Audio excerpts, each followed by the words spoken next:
Hello and welcome to the Sobet Punks podcast. This is episode 96 of the podcast, which is about spirituality, meaning, transcendence and awe. Sometimes in a different order. Yeah. And I am Dave. And I am Siobhan, and welcome to this episode. I hope it finds you well. I hope you're all good and happy. We're in September now, which means we were in September last time, but the equinox has happened. This is the last day of September. And also, when this episode comes out, it will be October. I know. Oh, what I meant to say is we're in autumn now. Mm-hmm. It's a lovely sunny day today, but the hours are winding down. I love autumn. Why? Cozy. I like the transit. I don't know if they're called transition months, but I'm going to call it that. I like spring and autumn the best by a long way, and autumn probably the best. It's lovely. You've just had enough of the sun, or you didn't, but whatever, and you're just winding down and hibernate like a little birdie or a little squirrel or a little vole. And conkers happen. You can just get away with roasts for every meal now, not just on the, but you shouldn't. Not the slightly cold days of summer. You can just guarantee that it will be kind of mild. And I like that kind of fresh feeling. I like that the mornings are a little bit darker. By the time we get to winter, it's too dark. And by the time we get to summer, I'm a bit done with the sun.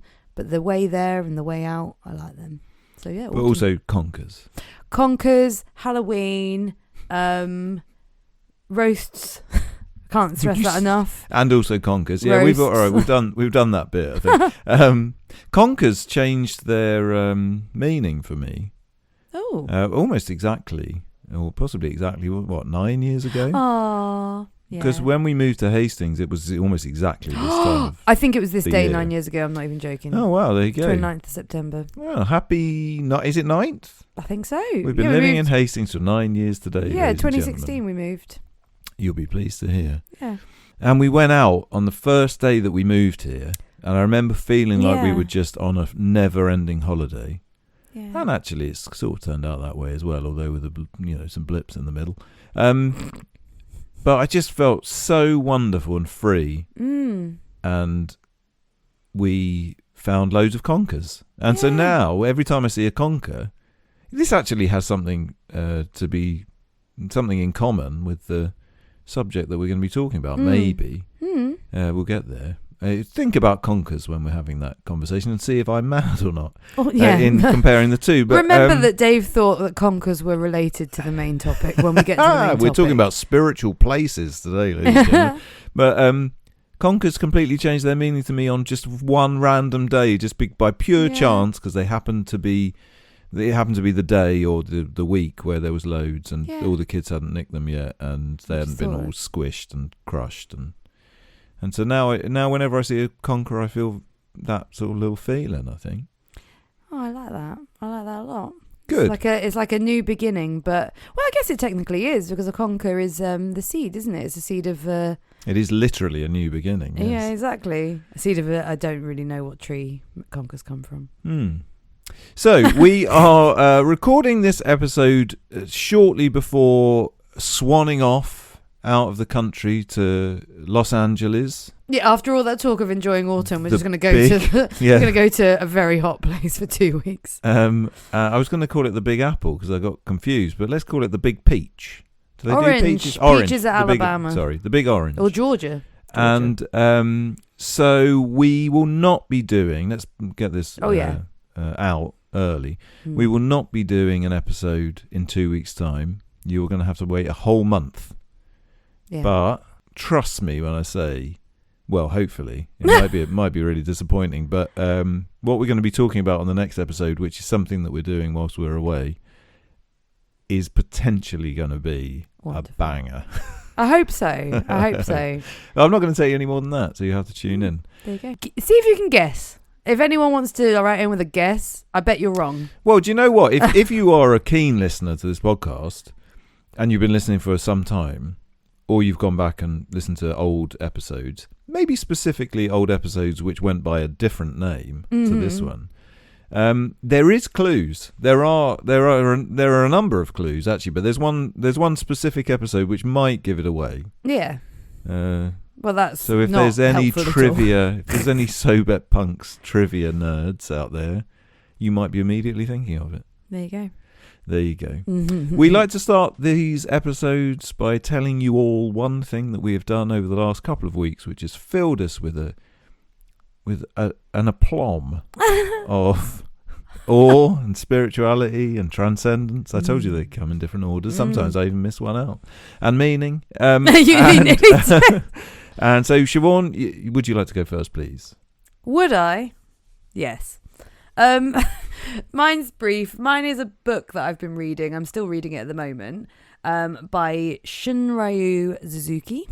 Suzuki is a very common last name for all of our lovely Zen teachers that are in the populace. D.T. Suzuki is the famous one, and this is one that I'd not heard of, but apparently he's as famous at the same time as D.T. Suzuki in the 50s, bringing Japanese Zen Buddhism to America. I'm not a Zen Buddhist. I'm not sure I'm a Buddhist, but I'm definitely not a Zen one, because I think Zen is really hard in its simplicity. And that's a strange thing to say, but if you've ever read any Zen books or teachings, I think you'll get what I mean. They will mess with your mellow. It's just like, what? And I think it's why, on the surface, when I first started reading about Buddhism, Zen was definitely the one I was attracted to. I think I like the idea of Japanese culture, and it has a kind of influence in Japanese culture, even for those that don't identify as religious. I think kind of Eastern spirituality and a Zen culture is part of it anyway.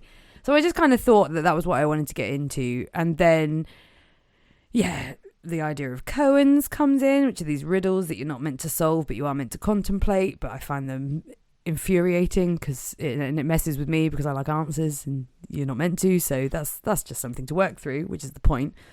But another thing in Zen is zazen, which is literally sitting. And when I say literally sitting, like in Buddhism, in the other kind of ways that I've learned to meditate specifically, it isn't just sitting. It's a bit more. There's guided ways, there's body mapping, there's the Vipassana that we've learned at the silent retreat. But Zen sitting really is just sitting. There is lots more to it than that, but on a very basic level, it really is just sitting. Eyes open too, right? Yeah, so and eyes slightly open. That completely ruined any attempt of mine. I mean, maybe that's the point. You'd be way better at meditation if you could do it with your eyes open, but I could not. No, I find it extraordinarily hard. And for something, and I just think Zen feels like a trick, because all the books are just like, it's just sitting, it's so simple, but it's also extraordinarily strict in most of the ways that it's taught. But what I like about this book specifically is it's definitely veering into, it feels trickery. It's like, it's so simple, but also it's very strict. But it's definitely on the more simple side. It's definitely meant to be the more accessible version of this. And one thing that it repeats quite often is something that came up in the silent retreat, which is this non-attachment of good and bad to things. And he is specifically talking about it when it comes to meditation. It's very it's much more simplified. He's saying 20 minutes as opposed to the hour twice a day that we kind of was the takeaway from the silent retreat. And it's a real emphasis on this. Don't think if you sat there and your mind wandered that you didn't meditate. He's just like, it's fine. You've got to. The art is to get away from even considering that it wasn't, that you did a good or a bad meditation. And I really, really struggle with this. I think this is why it is a big block in, even just saying that is the problem, but is a block in my meditation, is that I don't believe that a lot of the times I am meditating. A lot of the times I think I'm actively doing the opposite. And you are taught on the silent retreat that there is a very specific thing you're meant to be doing. So if you're not doing it, you do feel like you're failing or that you haven't done it right. So I just really appreciate this book. I'm only halfway through it, so I can't speak for how the rest of it's going to go. But just that simple reminder of just to keep doing something for the sake of doing it, and knowing that that's the point of doing most of these things. It's the same in so many other religious faiths and practices. But yeah, for me, I just needed a little bit of a encouragement, maybe. Or just a respelling out, because that's the thing with the Buddhist teachings, is it's just the same thing over and over again. But that's not a tiresome thing. It's kind of a really helpful thing. And this one is just another simple, it's not a particularly brilliant book, but just for that particular message, that it was worth reading, what I've read of it so far. But yeah, that's my bit for the last 2 weeks. Dave, I can see a book in your hand. What have you done in the last 2 weeks that gave you a sense of spirituality, meaning, transcendence, or... I love that we're just dropping the small s off the spirituality. This is just now about... We're welcome spirituality. You have now come to the party with a capital letter. I think it's a really big letter. Oh, I think it's a really big letter. It's in a font. Is bigger. It actually in caps lock? Spirituality is just in bold caps lock and underlined. Yeah. And Comic Sans. Make it really pop. With an exclamation point on the end. So mine is a book as well. Mm-hmm. By a man called Richard Rohr. And I mean, maybe our book choices are sort of currently summing up our lives, because Richard Rohr is a Franciscan Orthodox monk. Ah. I think I've used the right 3 phrases to describe I mean, that him. could... I wouldn't even know what that is. I don't know what the Franciscan part is. Well, so St. Francis of Assisi, I think I've heard of. who I don't know very much about, but it's an order based on his teachings. Oh, I okay. can tell you that much. Lovely. And sorry, can I just be a pain in the bum, because I've heard the word orthodox thrown around an awful lot recently. Does orthodox just kind of... Is it like a Christian way of saying traditional or to the point, or is it way more than that? And if it's way more than that, tell me to shut up. I don't know. Okay, cool. So, I mean, it is... I don't know. No, it's interesting. I can't explain it. No, it's fine. I think that's something in my... I've heard the word orthodox banded around. I've heard it a lot in the last few months, and I'm just intrigued. I can Homework say that, for next time. Well, so there is an interesting thing about orthodoxy. So Paul Kingsnorth, who is someone who I like very much, and whose newest book I've only about 100 pages into, but thus far is utterly fantastic. So it's called Against the Machine. So, I mean, if anybody is interested in I mean, it's not in any way a Christian book. It's about... No. It's more sort of philosophy, I suppose. But... and it's his life's work, essentially. Yeah, absolutely. And he's an incredible man. So anyway, I would very much recommend that, but I haven't finished it yet. So unlike Siobhan, I'm not going to present you with a book half read. Oh, shut up, David. I'm only kidding. But no, there's an interesting thing about orthodoxy in as much as it's definitely very difficult, like physically, and mentally, I suppose. Not too dissimilar, maybe, to some of the things that we found very useful from the Silent Retreat. An Orthodox service involves a lot of standing up. It involves quite a lengthy period of fasting. It's very slow, and it's very sort of, I don't know. It's not like I've done one, so I don't really know this. But my impression is anyway that it's quite a tough sort of thing to go through every Sunday. And it's the church that is having the biggest resurgence. Yeah, well, that's why in I modern asked. times. Yeah, particularly amongst men or young men, I think. Yeah. Which is an interesting subject in of itself, but that we can't really cover now. But so it's interesting anyway. Yeah. But in answer to your question, I don't really know. Fantastic. And he's a monk, so that's cool. I kind of know what a monk is. But he seems like a very nice man. Anyway, the book is about, more or less, I'm probably going to butcher it, but it's more or less about the two halves of life, which is something that you've talked a bit about in the context of Arthur Brooks. Yes, and we've just got the book. I haven't read it yet, but Arthur Brooks has a huge thing about crystallized intelligence and everything that comes in your second part of life, and a way around a midlife crisis. So that's really interesting. It's different to that, though, I think. So his fundamental argument, and again, this is not going to do it justice, it's such a wonderful book. It's not very long, but there's so much in it that you can take from. Is ultimately that in the first half of your life, you create a vessel by sort of slowly but surely creating your identity and things like that, which you then have to use in the second part of your life for spiritual growth. That's more or less a very, very simple version of his argument. Mm-hmm. And that your concerns, therefore, should move out of the sort of immature into the mature, which I think is similar really to sort of Arthur Brooks's description of it as well. But the interesting thing is about what immature actually is in this context, and what immature is more or less everything that our society is obsessed with. So it's bickering about superficial political ideas. It's putting a lot of emphasis on your own individuality. It's kind of the process of making errors and learning from them. And it's not to say that you never make errors once you move into the second part of your life, but it's that in order to mature into something more, you need to move past all of those sorts of concerns. And of course, in the past, there's been, to some extent, ritualistic aspects to this, but also people lived less time, I suppose. So the timings of these things would have been different in their lives. But his argument is more or less that once you get to a certain stage, you need to then feel you've sort of created your personhood by the time it depends, you could pick an age really, I suppose, and it's going to be different for different people, but it could be sort of 40 probably ish. You've sort of created your personhood, and then from that point onwards, you then have to do something with that personhood.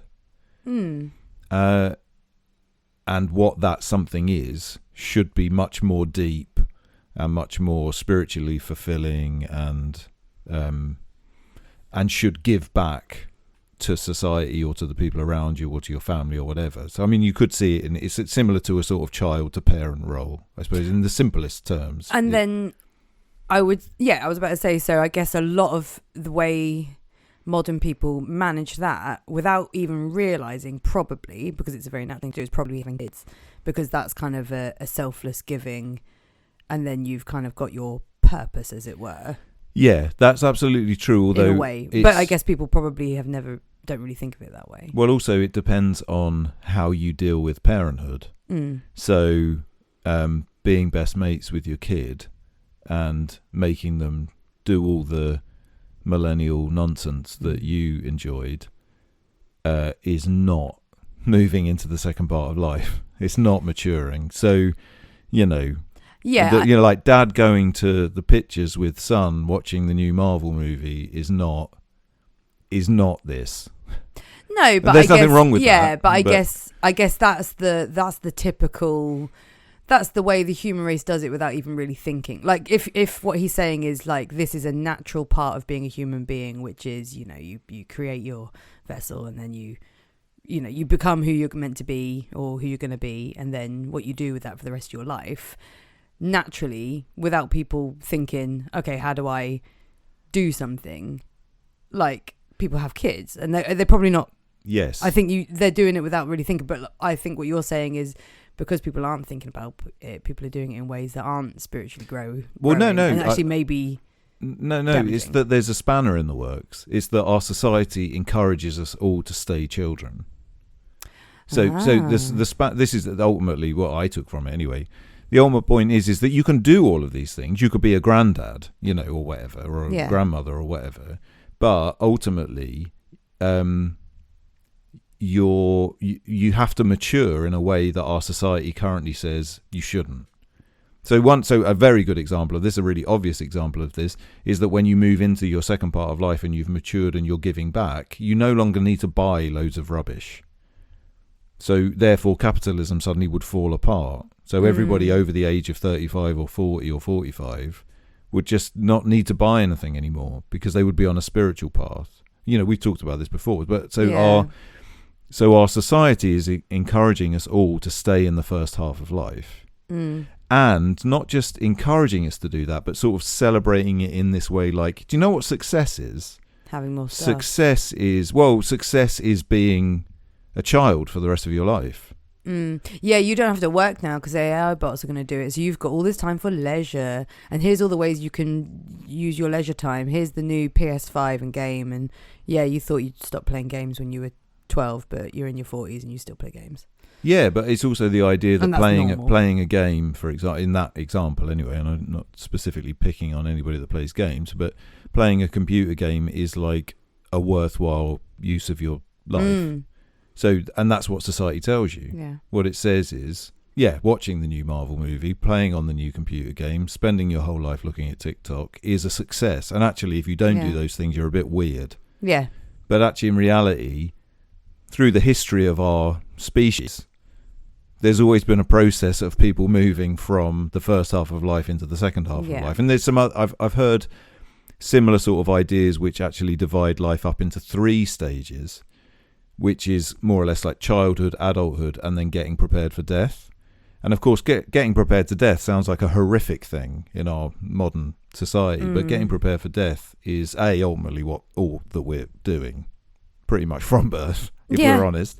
But also is a really healthy way of looking at your life. Yeah, continuously being aware of your own potential demise, we think of as being a horrific thing. How could you possibly bring that up? It's not even polite to bring that up in conversation, but actually is what we should all be doing, of course. Yeah. And is the way to a more spiritually fulfilled and more fulfilled, full stop, existence, life. Yeah. So it's just a lovely book. I'm not doing it justice, and there's just loads in it. There's just loads of wisdom. Every page, and again, it's a short book, but every page just has so much life-changing material in it. And this guy, I'd never heard of this guy. I found this in a second-hand shop. I think he is fairly well known, though. And in fact, I think he might even have been on like Oprah Winfrey or something. Really? In more recent times. He's a very old man now. But he's written loads of books, so I'm planning on reading them all. I mean, this really was just absolutely fantastic.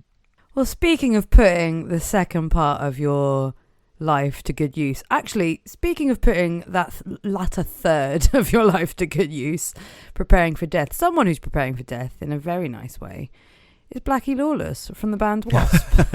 I think by the latter third, I think you're giving him a lot of credit. I think maybe the latter 1/10. He's not just in the latter part of his life. He's a 69-year-old weathered man, and the singer of Wasp. If you didn't already know, and if you didn't know that, you're under a rock. What are you doing with your life? Seriously, you've not got your thumb on the pulse at all. You're bringing this. We went to see Wasp last night. In fact, we did at the Hammersmith Apollo. I don't think it's called that now. I don't know what it's called. We talked about bedtime last episode as well, and last night we didn't get home until 2:00 in the morning. It was horrible. It really was. Anyhow, yes, Wasp, and supported by the band Armoured Saint. Now we've definitely talked about both these bands before. Yeah. But. Here's your reminder to go and listen to them both. Well, so Wasp were playing the entirety of their first album, which is from 1984. Wasp were a very special band for me because it's like the first album I ever owned was their 90s comeback album, which actually I think, in fairness, is very well regarded. But their first album, so it was interesting. So when I was very young, I had a VHS of a live show of them at the Lyceum. I don't know where the Lyceum was. It's in London, but I don't know if it's become a different venue or... Anyway, shamcityroasters@gmail.com if you happen to know. Although I could just Google it, I suppose, but I'm not going to. No, so, David, you won't Google it because you don't like Google. They had a kind of backdrop which looked like a fun fair, but every now and again they would play videos, and all of the videos they played, because it was from the era of the first album, were from that VHS, and it was very odd because I haven't watched that VHS since I was probably 13 or something. But between the ages of 12 and 13, I probably watched it 150 times. So, I was immature then, you see. That was the first half of life. That's the sort of thing you're supposed to do in the first half of life. Watch a Wasp video 150 times in a year. Now, how often would you watch it? I haven't seen it since, so I suppose 0 times. But yeah. Although I would like to watch it again now. Yeah. But it was very odd to see it because, it really showed how old they got, and he's the only original member. But I mean, all the other ones might as well just be the same, and they're much older. But B, it just sort of brought back these strange memories. Like I knew what was going to happen in the video. Like they were about to set light to something, or a lady was about to come out scantily clad, or all the things that they used to do in their live show. Yeah. None of which they do anymore because Blackie Lawless is a Christian. He's very Christian. Thus, there was a song that he definitely did not play. which is fine. With a swear in it. It's got a big old swear in it. It's got a big old swear in it. I don't think he swears. I don't think... Credit to Wasp. Their lyrics aren't cursey at all. Well... Apart Mean Man has got a swear. He's got two songs. He didn't play that either. He didn't play that, but he's got two big songs where there's a big swear slap bang in the middle of the chorus. Yeah. So that's bold, I would say, for someone trying to have a hit, which they definitely were. Yeah. But yeah, it was fantastic. It was absolutely fantastic. Probably. So we've seen them 3 times. We are that cool. Yeah, we're very cool. In the time we've been together, we've seen them 3 times. One was the last time was in the local theatre in Hastings to not a lot of people. And yeah, very good both times. But this was the best. He's got quite a weird voice. If you ever listen to the music when it came out of the time, it's quite a voice to continue doing. He can do it now better than he ever did. Like, maybe not better, but just the same. Yeah, just as he did. And they put on a He has a friend show. Who's probably 20 years younger than him that sings along quite a lot. I think the bass player is often sort of backing him up, doing the same sort of thing. Yeah, but Blackie's doing it as well. He certainly is. And it was a good old show. Really, really, really, really, really, really good. There you go. At one point, he did make a long speech about freedom of speech and dropped a big Union Jack down the back of the thing. There was also a song where Hitler was just on the video for ages, and it was very strange. It was dreadful. That bit was but I can look past those things and just enjoy Blackie for being Blackie, He was always an awkward character, so why would you expect him to not be an awkward character? We need to celebrate these things. He was actually far more regular than I thought he was going to be. It was all... He behaved himself, I'd say. Yeah. Which I wasn't expecting. I mean, this is a man that's been wearing a codpiece since the, early 80s. Yeah, and he'd strapped himself into a sort of plastic leather or mock leather. Yeah. I don't know what. He looked well. He looked all right. He looked better. He looked all right for a 69-year-old man strapped into a plastic, whatever that was, t-shirt. At least they hadn't cut the holes out of the butt cheeks out of their leggings like they used to in the 80s. No, they haven't. But there was one point where on the video of the VHS that I've already referenced, they showed him. I suppose there's a bit in the video where he spins round and shows off his little bottom.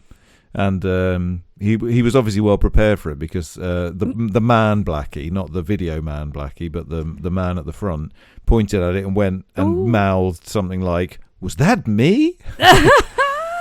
And everyone's in such disbelief too. He did have cutouts of his armpits and they were flapping out. And there you go. Bless him. That was part of his plastic thing they'd strapped around himself.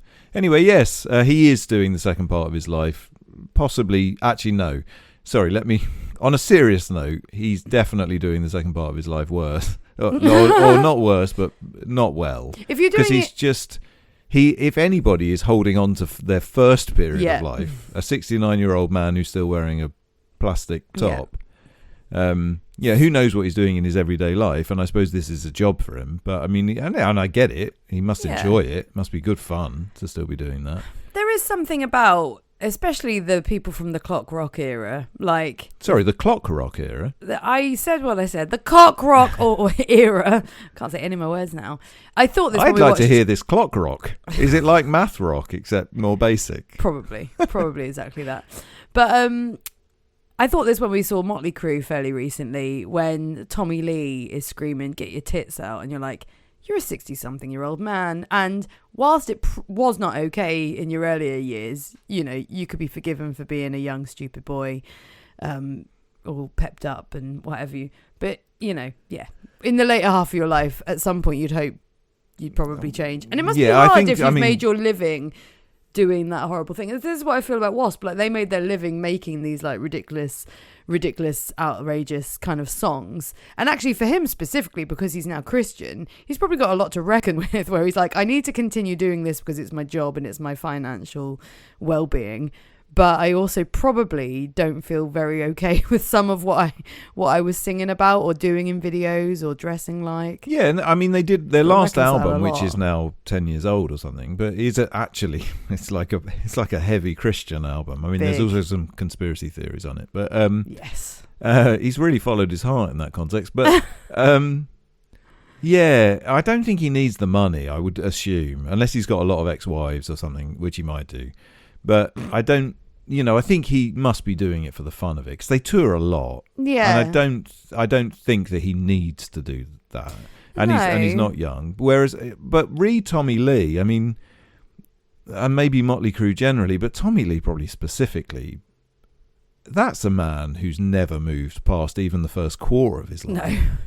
And he's a 15-year-old boy. And that's interesting, isn't it? Because whilst I'm not saying anybody's looking at Tommy Lee and being like, God, that guy's got a great life. I wish I was Tommy Lee anymore. There definitely was a long period of time where a lot of people did think that. And B, I think if you really picked it apart, you would probably say, yeah, he's really successful. He's famous. He's rich. He had all these celebrity wives. He still looks pretty good. He is still able to drum. His drum kit is on a ridiculous roller coaster thing that spins him upside down for no reason, but he obviously likes it because he's successful. And and so in a lot of ways, our society would say, yes, Tommy Lee, there's a successful man. That's the man to aim at. And you could say this about almost every celebrity, I suppose. I mean, certainly anybody that's ever touched reality TV with a barge pole, that we would look at them and say, yeah, there you go, there's a successful man. But actually, success is just not that. No. Maybe, I don't know. I feel like, I'm not saying this is like news to anyone else, but it was news to me. It suddenly occurred to me that so much of how we judge, in fact, Paul Kingsnorth talks about this a lot in this book, how so much of how we judge the success or lack of success of people is based on things which are actually the complete antithesis of their respective roles. Yeah.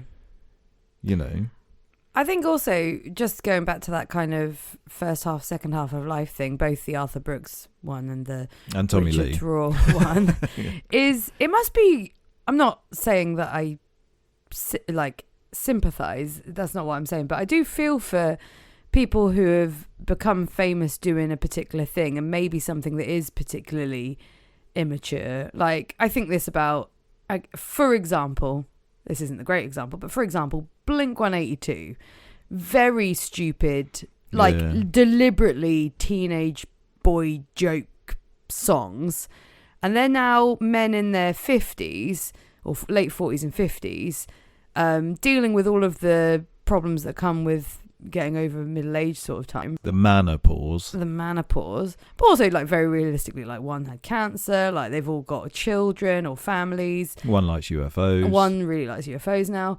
But you make your living singing these ridiculously terrible songs. Like, you've got to... What's your then purpose? What do you then do with your life? And if you feel trapped by the thing that you've always done, I wonder what that feels like. You've got to reconcile with some kind of weird purpose in life situation. I think that's got something to do with forgiveness. So this is a weird thing about us. I mean, it's a bit obscure to use forgiveness but I think it's a similar sort of mindset that we all have. Is that if one of Blink-182, and I'm not suggesting that they could, but because I think they tried actually, didn't they? They both came out with like serious bands. More serious bands, yeah. And they weren't serious at all, they were just silly, probably even less serious. But if you're bad-mouthing Angels and Airwaves, I don't think I've ever heard them. But my point being is that if one of them suddenly wrote, I don't know, the greatest poem ever written, for example, we just wouldn't accept it because we've already pigeonholed that one that's mad about UFOs and I don't know, the long one. I don't know which one's which. Is he DeLong? He's DeLong, isn't he? The long one. Oh, there you go. Well, there you go. Yeah, that wasn't He's deliberate. the alien one, yeah. Right. I don't think he is an alien, but yeah, he does look a bit like he speaks, he sings like an alien. Yeah, and I don't know, he might think he's an alien. I'm not actually sure what his opinions are. Yeah, that's true. Good point. Yeah. I don't think he does. But the point, let's just take his alien thing, right? So there's a lot of people that put stock in that, and there is some genuine. We've talked about this before, I think. Yeah, I read a book about Luis Elizondo. Yeah, his name. Yeah, and. I mean, I'm not suggesting that there's anything serious in it, and of course, everyone that thinks that there's aliens is just looking for God, and we all know this. But anyhow, but let's just say that what he was doing, let's just say it wasn't something as silly as or conspiratorial as aliens. Let's say it was something, I don't know. It was like when all of those wrestlers suddenly started becoming politicians or whatever. You can't ever unsee them being the thing that they were before. Yeah. And I'm certainly not suggesting that Blink-182, any member of Blink-182, is going to suddenly come out with some masterful piece of art. Because I suppose you are who you are, and you can only really do what you can do with your own skills. But if they did, or if Tommy Lee suddenly came out as, he suddenly turns out he's, I don't know, an amazing film director or something, and he makes this art house film that's brilliant, we could never unsee the fact that it's Tommy Lee behind it. Yeah, true. And so therefore you're pigeonholed. So look at someone like Rob Zombie, right? I don't like Rob Zombie particularly, but some of his music's not bad. I didn't mind White Zombie back in the day, and then some of his films are sort of all right, and I haven't seen all of them by any means, but he clearly had a bit of an eye for film. Had he decided to make something that wasn't just trash, he might have been able to make something worthwhile. I'm not suggesting he could, but let's just say he could. And the trouble is that he was Rob Zombie. He'll always be Rob Zombie. His surname is literally Zombie. So he's not going to be able to make like a French art house film. So he's got Roberto to stick. Zombie. He's kind of creating his this pastiche of a life that is, I don't know what his real name is, but it's not Zombie. So, he's created this man and then created this thing around it.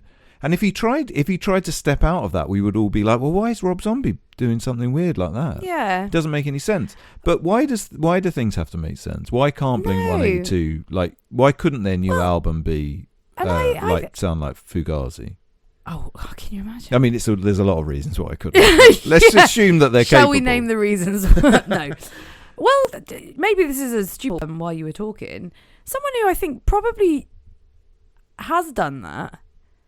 And I think they've done this. Go on. I think it's going to be Pamela Anderson. No, but actually, yes. Sorry, yes, she's one. She's the lady, Tommy Lee, isn't she? But anyway, go on. Yeah, she's a really good example, and in fact, that's a better example of what I was going to say. No, I'd like to hear your example, please. Arnold Schwarzenegger. Oh, interesting. Because when he first wanted, he was known as the Governator. So. Okay, but when you said do all these wrestlers becoming politicians, I was like, oh my god, the biggest actor at one point, and he was only a well-paid actor because he wasn't even a good actor. He was just this big muscle man who, if you've ever watched Pumping Iron, he was an absolute douchebag. Or Hercules in New York. Oh, Hercules in New York. He really can't Get into the chopper. I just love it. But he was an absolute douchebag. Like, he was a horrible man. Then he wasn't even a particularly good actor.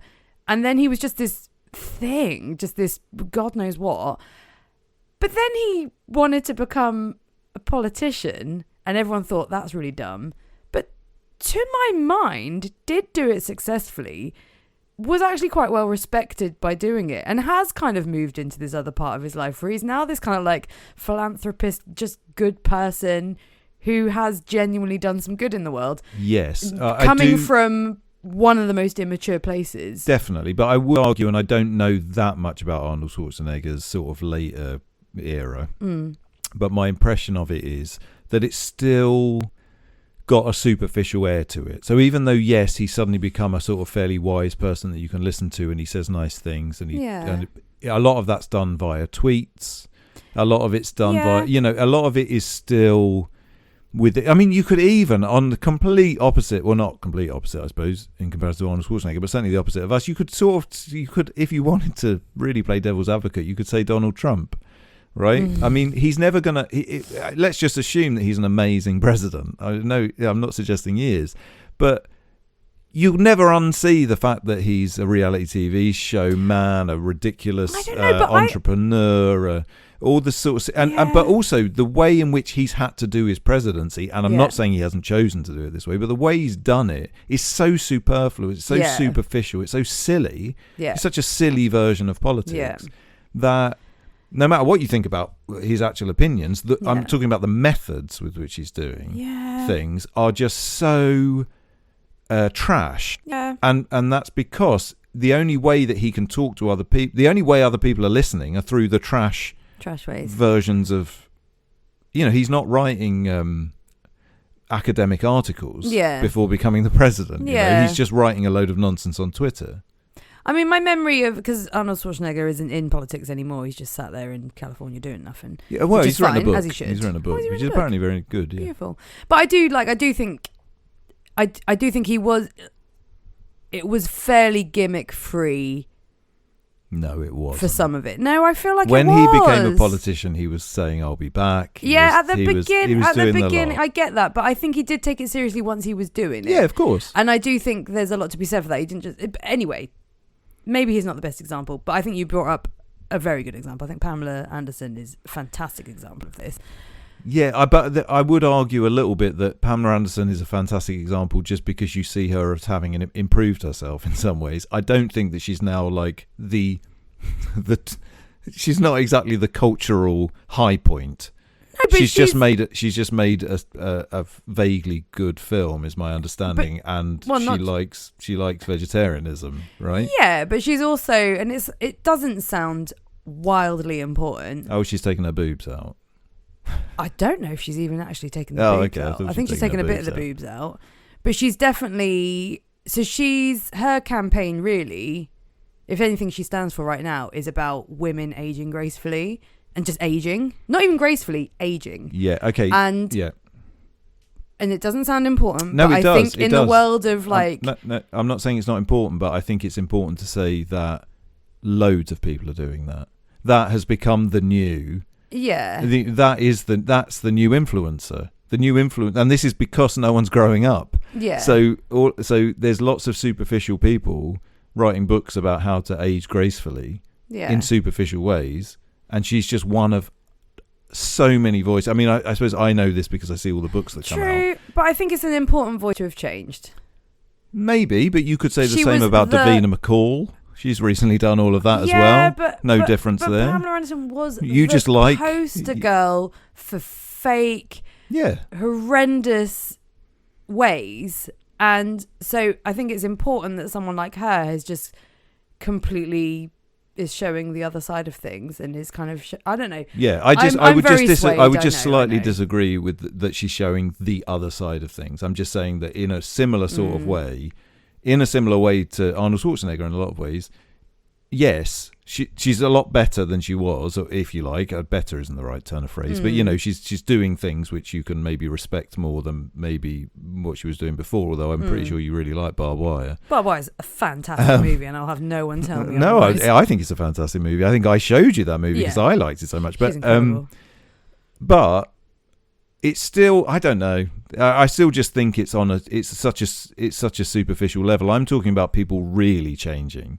I'm talking about Blink 182 going from being in Blink 182 to being in Fugazi. Like I'm really, really big, completely like, let me just cut myself off from this nonsense that I've been doing. I've learned my lesson.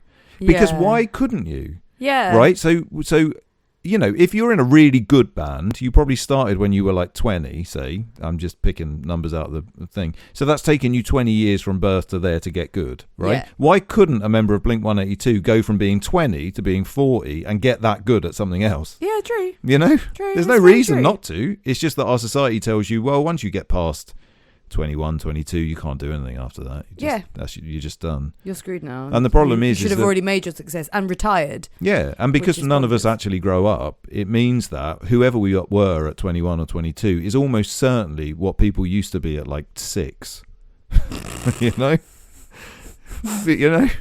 We certainly not had to go out and kill our dinner, and of course we're never going to have to go out. Well, like you used to. No, I'm not saying I'm any better. I'm not.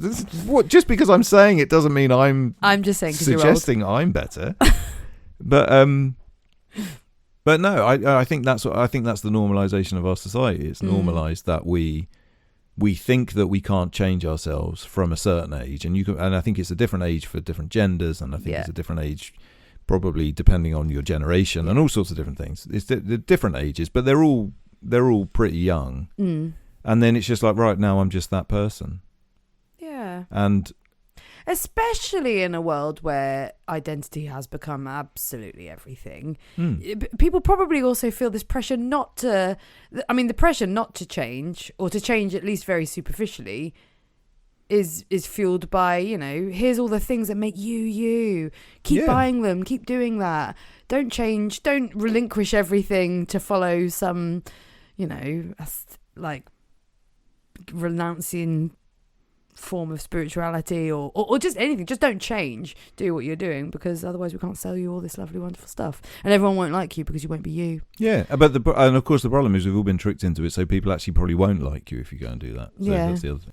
It's what Paul Kingsnorth calls the machine, which, if I describe it to you, will sound like a conspiracy theory, but really isn't. So I would encourage you to go and find out about what his theory is about this. But it's just this sort of overarching pressure of us all to remain superficial and continue to just do silly things until we die. And the reason for that, like you say, is just pure capitalism. Yeah. So there, told you. Let's move on to what we were going to talk about on this episode. How we got from Blackie Lawless to Paul Kingsnorth, I don't know. I know. Well, actually, we went from Paul Kingsnorth to Blackie Lawless to Paul Kingsnorth. So there you go. There you go, full circle via Blackie That's Lawless. Called podcast kung fu. So we're going to talk about spiritual places, which is maybe not quite, doesn't quite encapsulate it, but we'll. I just did a little D there instead of a T. It doesn't quite encapsulate it, but we are. I got thinking about this because when we were on the silent retreat, our little man Goenka, at the very end, after telling us or teaching us how to meditate, said that we should do this practice twice a day. And we should always do it in the same place. And the reason that we should always do it in the same place, and get ready for some woo-woo, is that we'll be releasing positive energy into said place. Yeah, via the Metta Bhavana. Yeah. Beautiful. And as a result of releasing this positive energy, that place will become more and more spiritual. That will ultimately affect your ability to meditate there and allow you to get deeper, and also will create a sense of peace within the general environment. Nice little positive feedback loop there. And at the time I scoffed at that quite a lot, and still sort of. I heard you scoff across the hall. I was in silence. It was a silent retreat. I scoffed in my head, but and I still sort of scoff at it a little bit, or my natural preclusions, I don't know if that's the right word, are to scoff at it.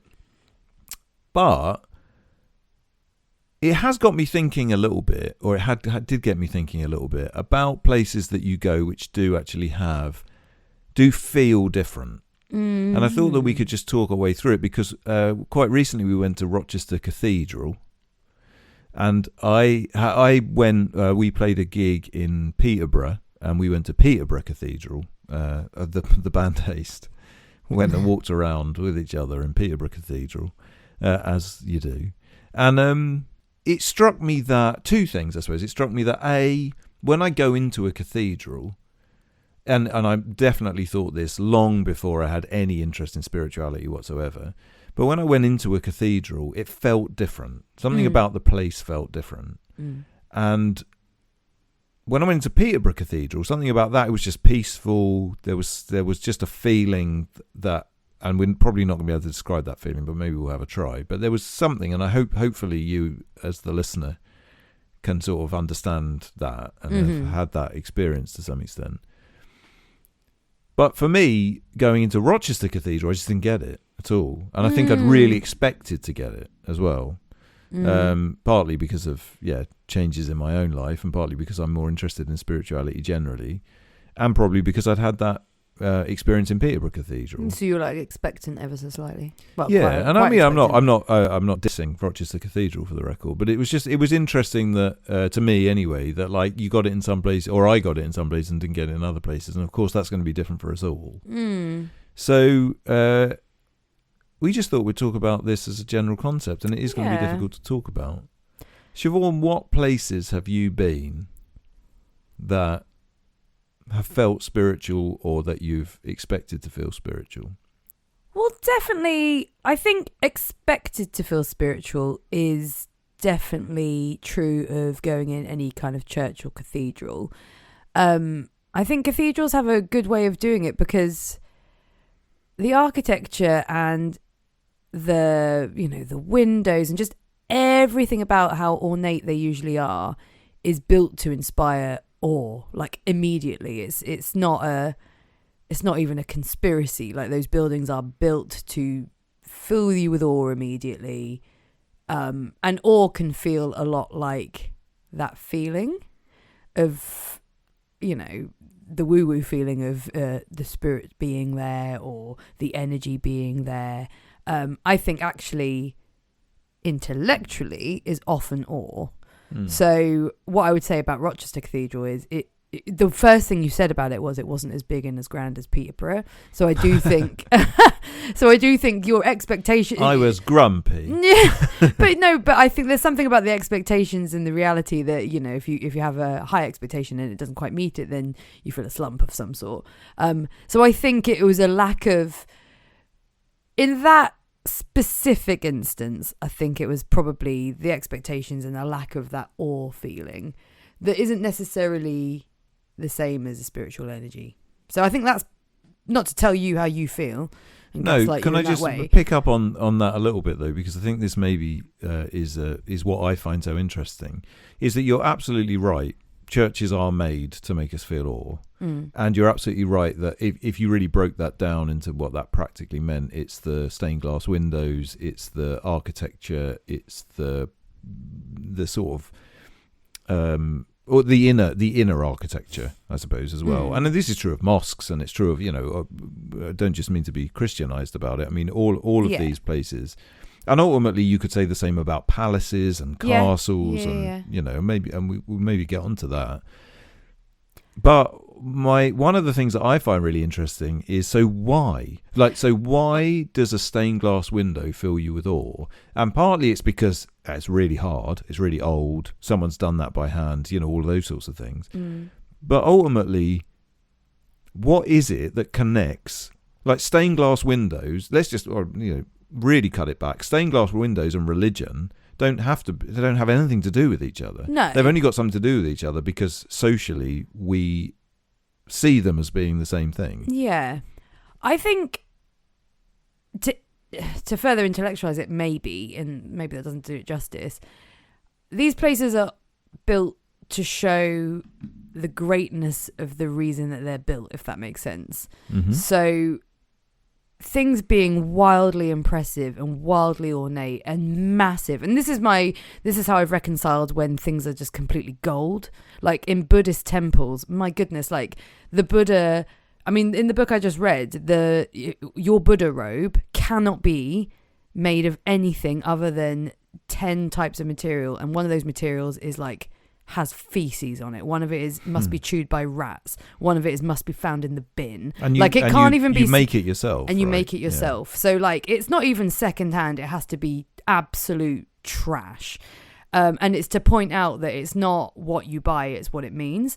So seeing gold in Buddhist temples has always been like, I just don't get it. But I do get it when it comes to this. It's to show how grand and how almighty, you know, God or Buddha or the spirit or the greater thing that is greater than you is. And so subconsciously, whilst you're like intellectually looking around going, wow, this place is massive, what it's actually doing to you is going, you know, wow, isn't, you know, God, Buddha, the spirit amazing? And even if you don't subconsciously think that, is wow, the people who built this thought this of them. And it's probably all intermingling in your head, because a lot of people, you know, it's funny, an awful lot of people will go into churches and cathedrals who are not religious and get something from it. Yeah, totally. Like hugely. And so it's always fascinating to me, especially people who are staunch atheists or would name themselves as staunch atheists. You know, part of British tourism is to go and visit our ancient cathedrals. And, you know, an argument could be made, or why are you doing that if you don't believe in the reason that this is built? But people still get something from it. So there is something very real, and that could be argued both ways as to, you know, well, God is very real, so it's just people haven't realised. Or there is an energy, or I don't know. I don't really know where I'm going with that, but there's something very real about what happens in those places, and depending on what you believe depends on what you attribute as being that real thing. So the artistry that goes into building all of these things, do you think that it makes a difference that, generally speaking, and I don't even think generally speaking, particularly in anything sort of ancient or whatever, that the person who made the stained glass window, the person that crafted the statue, the person that painted the walls, painted the ceilings, was doing those things with a feeling or with a belief that, almost certainly a very strong belief, that they were literally doing that for whatever God it is that is being represented in that place. And as a result of that, is there an argument to be made that you're feeling the feelings that they're feeling? Like if you're coming from a non-religious place, you're feeling the emotions that the religious person was feeling when they built the thing. And in many ways, I don't think it's unfair to argue that if you're an artist and you're painting something, you can paint something really well. But if you're painting something and you genuinely believe you're painting it for God, and you totally believe in that, then I don't know that you would necessarily say it's better. Like, better is so obscure, but it's different. I assume 100%. Anyone who's gone to like art galleries will know this. From, you don't have to be anywhere interested in art for certain things to resonate with you more than others, and I would like to like abandon the intellectualizing of that part. It's completely ineffable, and I would love to believe that the reason we all find different things so meaningful and different songs so meaningful and different anything so meaningful, wouldn't it be interesting if it was because that person's energy or emotion or something about that person making that specific art connects with you specifically because of something in your energy and your background? But like, isn't that what art is? I mean, you're saying 100%. That as if that's or maybe not, but it sounds a little bit like you're saying that as if that's kind of an ineffable thing that isn't how we view things. But ultimately, even in quite a pragmatic way, isn't that literally what's happening? Somebody is taking a chunk of wood and they're putting their energy into that chunk of wood and sculpting it into something. And when you're seeing it, what you're seeing is no longer the chunk of wood, you're seeing their energy. Aren't you? I mean, you're seeing what they've done to the wood. Exactly. But I think people, if you were to intellectualize it, would be like, oh, I can understand the craftsmanship, or I really like what they've done, and maybe that's specific to me. Or in a song, oh, I really like that chord progression, or I really like those lyrics because I can intellectually connect with that. But I'm saying, but the feeling of connecting with music is a really good example. I mean, I was going to bring up whether spiritual music and non-spiritual music have a similar sort of dichotomy.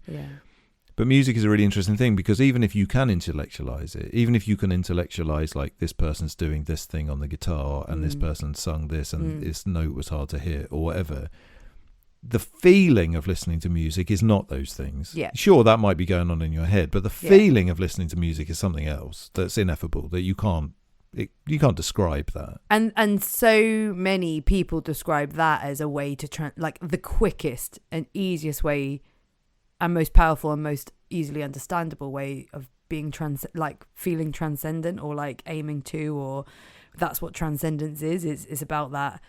You can't speak of it.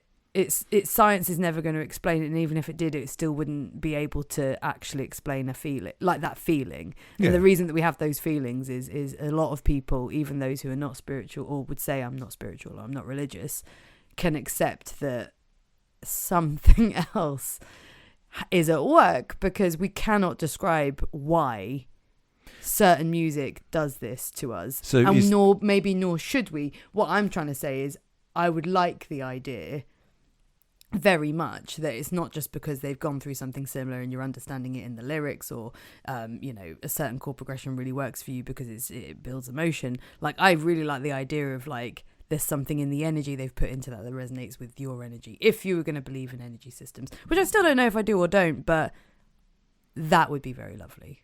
And there's no harm in believing that. Yeah, and you don't have to believe in I mean, I don't really know what an energy system is, but it sounds woo-woo-y. You don't really have to believe in an energy system in a woo-woo way to believe in energy. The energy of a song or a painting or a whatever. Again, it's more about a person or a group of people have put energy into a thing which I'm now experiencing. Yeah, maybe that's a better way of it. And there's practical things behind it, but ultimately the energy had to be there. I think this is one of the reasons why, and I'm sure people would argue with me about this, but why AI art and music is soulless. Yeah. Because it is soulless. Yeah. And it doesn't matter how well you copy something else, or it is able to copy something else. and it may get really good at it to the point where you can't even tell, but there'll still be something missing. Not even if you don't know that there's something missing when you're listening to it, you know that the thing that we understand as creativity, which is a person's brain making up an idea, is absent. Yeah. And it's also the thing that can't be explained. It's the thing that can't be created. And it's just this extra. I mean, this is why people like find themselves on spiritual paths in spiritual. Because if you really go down that road, like road and route. But if you go that way, you find that there's this thing that you can't explain. Yeah, well, that thing is God, isn't it? And however you wanna put on that word. This is where that E.F. Schumacher book really helped me, because he's very. I mean, he is Christian actually, but it's not, and that becomes relevant towards the end. But it's not. It's definitely not his like point. His point is to very like. He's also an economist, and so he's coming at it from a very like kind of stern, blunt point of view. Like, here is, if you want to be sciencey about it, here's the proof that there's something we can't do anything about that's above us, and because it's above us, we cannot physically do anything to understand it. We just have to accept that it's there and do what you want with that. Yeah, and that's sort of like forces, I suppose, isn't it? Yeah. So do you think that this sort of thing can happen in a secular context then? So I was trying to think of like secular examples of when people might have this feeling. So this certainly isn't one for me, but I imagine that some people get that feeling going into a football stadium, for example, like a certain football stadium, if they really love a certain team. Or I might have said that I got this the first time I went into Gilman Street in Berkeley, because it was because it felt like a holy ground to me, because particularly at that time, which is a long time ago now, punk was, if I had a religion, it was punk. Yeah.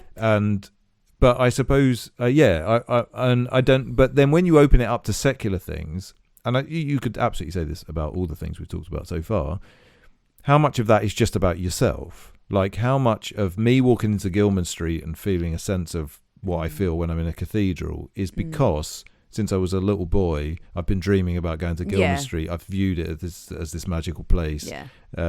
That all these magical things have happened. But then also from Goenka's perspective of that thing of like, if you meditate in a single place enough times, then it creates a certain energy. Well, Gilman Street has had some of the, all of the bands that you could ever want to see since the early 80s have played there. Yeah. And these amazing gigs, and all of these also very important like social things have come out of it, and loads of, there's so much to that. Could that be that Operation Ivy in 1987 released an energy that I felt in 2012 or whenever it was? I don't know. I don't necessarily believe that, but it's of a similar ilk, I think, to what Goenka's saying about meditation, right? Yeah, I think you could be right. I think in that, I don't want to, again, expectation and awe also can kind of answer those things.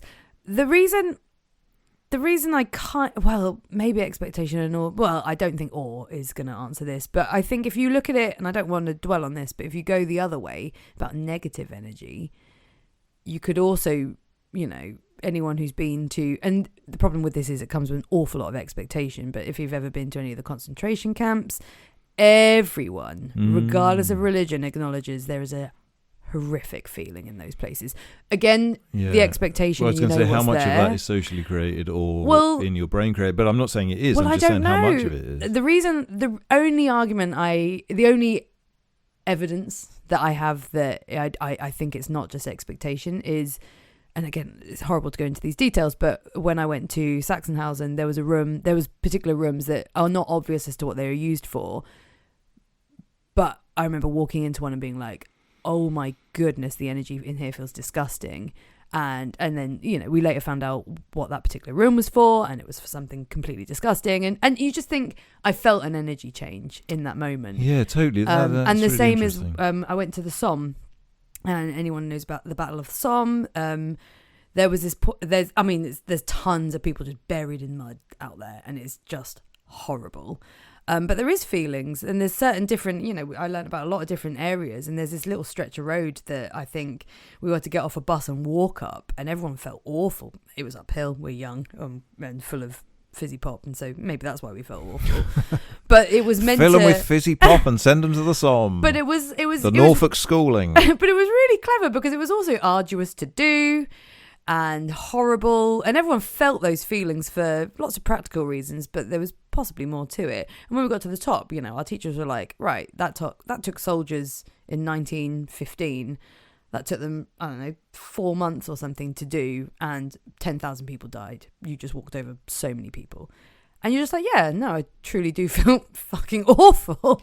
And that could be many different things. But I do think when we think about negative energy, especially with regards to things that have most certainly happened, but maybe we don't have any actual relation to because they were a completely different time in history, does energy from those sorts of things that are so, if you think of how horrific and massive those things are, that could be argued that there's an awful lot of energy still like kicking around that gives you that feeling. Yeah, of course. And you're aware, so going to a concentration camp, you're aware, even if it's in a vague way, even if you don't know exactly what's happened in certain areas, you're aware of something that's happened there. Yeah. And I suppose in a weird sort of way, maybe this is a little bit spacey, but it's the negative equivalent of the energy that's being put into making a piece of art, right? So the block of wood that energy gets put into and then becomes a beautiful sculpture,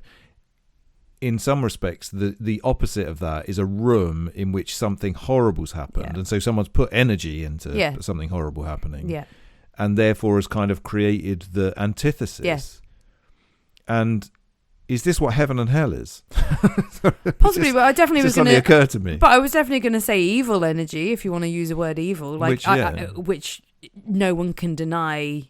Your opinions on war can be different, so maybe we won't say that that's evil energy, but I would definitely, no one could argue that any of the rooms used in the Holocaust are anything but evil. Oh yeah, but I think even anybody that wouldn't have a problem with war, as it were, no, but there is a thing, and people use this as a reason that why there has to be a god of some sort, because there are certain things which everybody just knows is wrong. Yeah. So even if you don't disagree with war, you don't think that someone getting killed, or certainly not killed in a concentration camp, is great or fine or all right. Everybody knows, even if the really psychopathic ones might say that they don't. Yeah. Everybody knows what is right and wrong in certain really major ways. Yeah, like the big, and that's major just things. like an embodied thing. It's not a psychological thing. It's just a thing that's kind of like, oh yeah, a baby dies. Of course, that's awful. Yeah, and there's no question. Everybody knows. And again, you might want to be Mr. Wacky or Mr. Psychopathic, but everybody knows what evil is. And I think, and in the grand ways, Yeah, and actually, I think I would argue a psychopath knows it's wrong, and that's why they do it. Part of knowing it's wrong is part of the role there. I would totally agree with that. And sorry to bring up negative energy as a way to kind of explain it, but I do think that it does make a strong case for energy being able to be deposited into certain areas that anyone from a secular background could understand. Do you think this stuff is happening in our brain, or do you think it's embodied, or both? I think the bit that happens in the brain is the expectation and awe part of it, and I think that's very clearly in the brain. Because I do think if you go into something like Gilman Street, the part of that is explained in the brain is of that place. You knew what's happened there before, and you appreciate it. Someone else would walk in and feel nothing because they'd probably say, "Oh, this place stinks." what a grungy place. I don't want to be here. Or but then, so on that case, if I think whether you feel positive or negative energy might be something to do with the expectation, and I don't know, but that person, just to use that example, coming in going, "Oh, it feels," might be feeling the energy, and reading it in a different way. They might also be the type of person that would hate to be in a busy room and hate loud music and people smell and people are crowd surfing over their heads and I hate all of this. It's true. So deciding whether it's positive or negative might be something to do with your expectations, your the brain part of it. But maybe anyone having that sort of feeling could be what's already there, and you're feeling it in an embodied way. It'd be my argument. What about you? What do you reckon? Well, no, I don't know. I mean, it makes me think of something that I've experienced recently, which is a much bigger subject, which I think we'll cover at some point. But I don't think it's probably gone. Anybody that's been listening to this podcast is probably not going to be surprised by this. But I mean, I've been going to church for a little while now, and my reason for going to church initially was extraordinarily intellectual. And I don't mean that like it was really clever. I was doing an essay. Sorry, let me reword that. It was all in my brain. Yeah. And it was sort of seeing the worth. All the stuff we've talked about on this podcast. It was seeing the worth of, the worth in religion and the worth in community and all the worth in ritual and all of those sorts of things. And so that was one experience of a place. But it was quite interesting. The church that I go to has got a big sign outside that says "Welcome Home" on it, and it always attracted me a little bit. It's probably one of the reasons why I chose this place. And when I first went there, probably because I was all in my head, I was completely out of my element. It's not a place, it's not a environment that I'm used to. It's not an environment I was comfortable in at all. And so the first few times felt quite difficult in a lot of ways. And then at some point, something changed and something became, and it had nothing to do with my brain at all. It was completely embodied, and I cannot explain that feeling. It's literally without words, because if it had words, then it wouldn't be what it is. But as soon as that happened, it really did feel like home. And now, I just like being there. Yeah. I just like being in that environment. And it is a lovely building, and there's a lot of good reasons for this. But it isn't necessarily that I go in and feel the same thing as I feel, for example, in a big cathedral. It's something else, but it's not in the brain. It's all completely. And I don't know where it is. You'd probably say it's in the soul, maybe, if you wanted to, or you might say it's in the heart or in the stomach, but none of these words actually capture what it is. And I suppose I feel a little bit like the journey that I'm on, the things that I've found most. And we'll talk about this journey at some point in the future, ladies and gentlemen, but we're not going to really do it now. But the journey that I'm on, the things that have been really life-changing and really affecting, none of them have had anything to do with my brain. They've all just had to do with this feeling. But it's not even a feeling. It's something else. It's something that I've never experienced before. It's just something going on in me. And of course, so Christians would call that the Holy Spirit, and there's words for this in every religion of different types, and again, we can talk about that at some point in the future. But for now, the point that I'm trying to make is that I suppose there's something there which could be described as an energy. It could be described as being as a result of an environment, or it could be described as you've walked into a church and you've met God. It could be described and everything in between. I mean, there's millions of different. I was about to say, there's a way you could join up the two. Just thinking of how Goenka tying Buddhism and God all together, because actually, there is a God spirit. There's God in Buddhism. That's kind of half the point. Sorry, all the Buddhists that think you're just super cool because you haven't got God. You have. Yeah, no, it's your Buddha is, they're all the same thing. It just makes it sorry, easier mindfulness practitioner. Yeah, well, I guess what I'm realizing recently is Buddhism thinks it's gotten away with it, but the Buddha is doing the same thing. But the metabhavana part.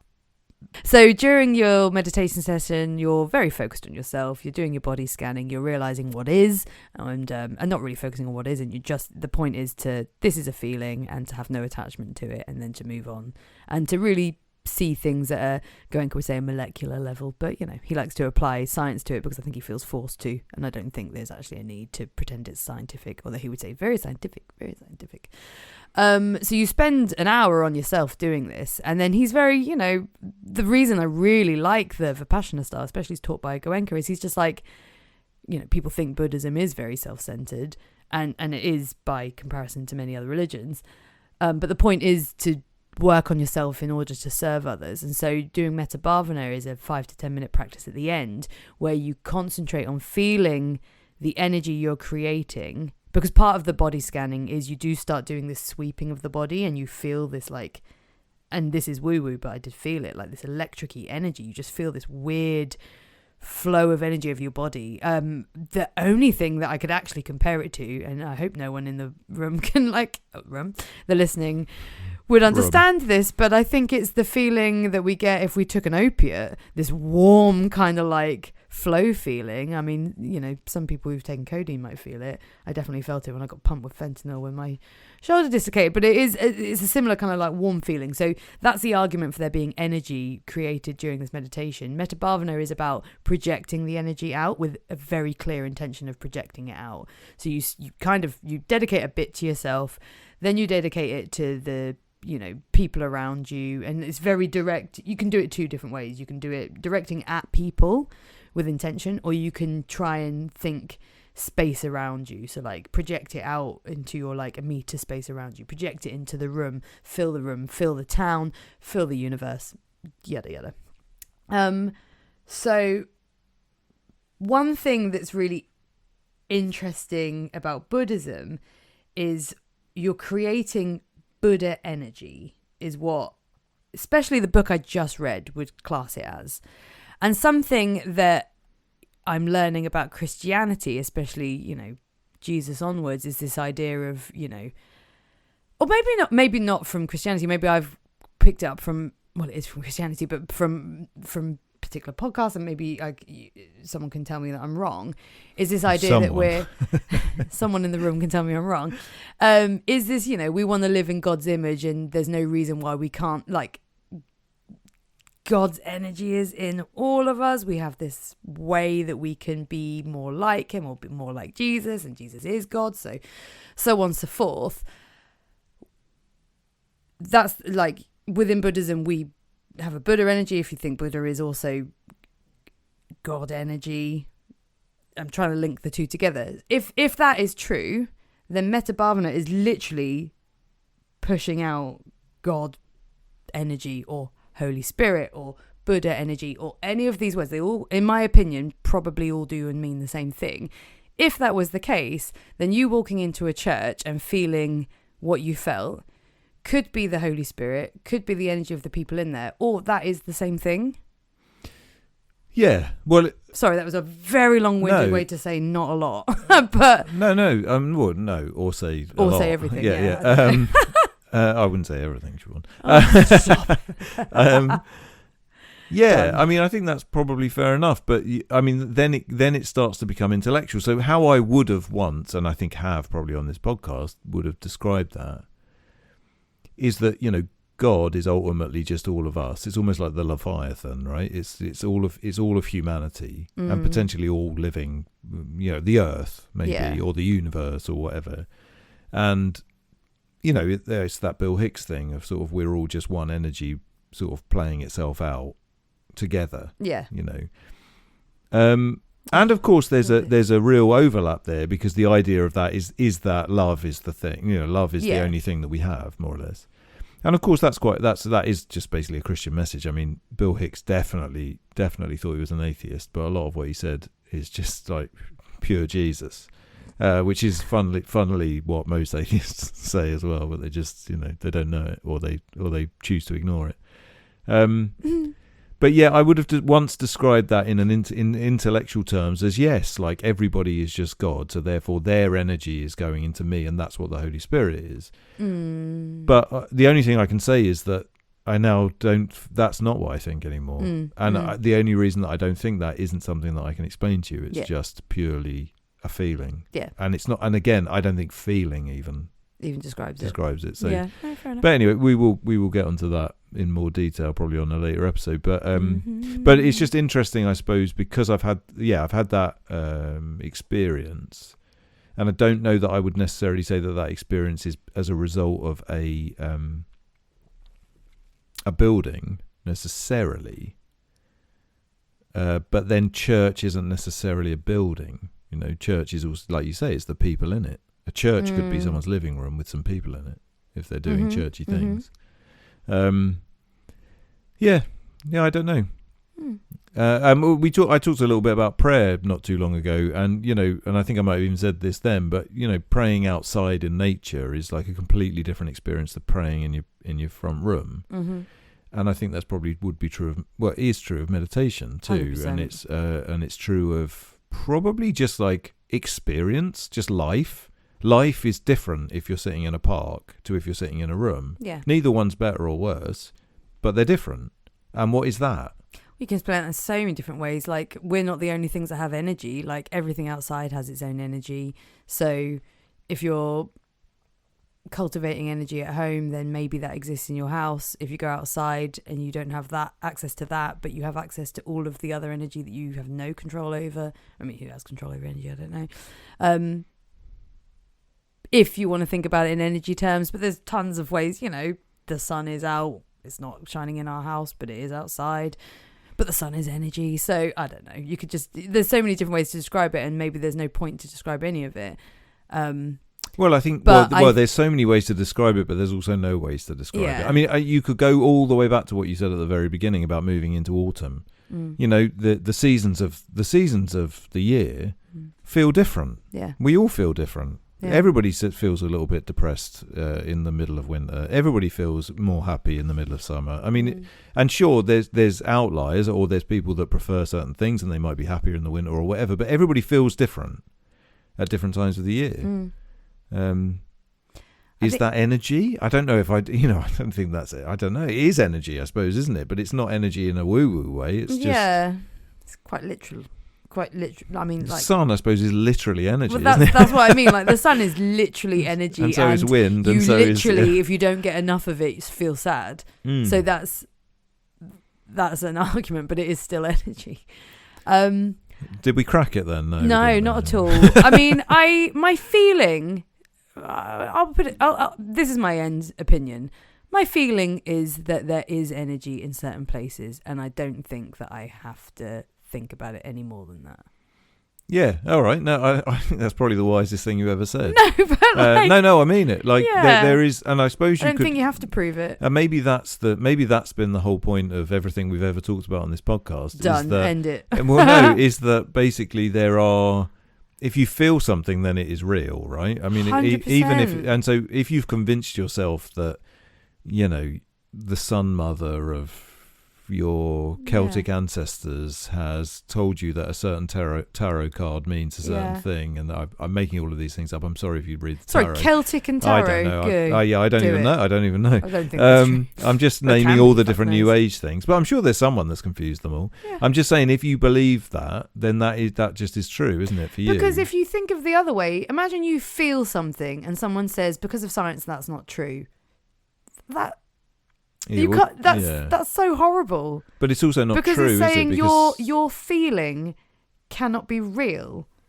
But science can't explain a feeling. This is one of the problems of the world that we live in. Science can't explain a feeling. It can explain the things that happen in your body to create a feeling. Exactly. It can pinpoint the area in your brain that is doing something, but that does not explain why it's doing that or what that feeling is. It doesn't encapsulate. Yeah. Happiness is not encapsulated by science. Yeah. You might be able to say this section of your brain and this chemical is being released and moving from this place to this place, but why that's happening and what that is not. It's not even like it's just outside of science's realm. Yeah. I know scientists would try and prove those things because there's nowhere to start. There's nothing to do. Exactly. So if anyone comes along and says you can't be, that's not true because the Celtic tarot, the Celtic tarot of your dreams. Yeah. Not my dreams. No. Not anymore. But, I mean, that's how I feel.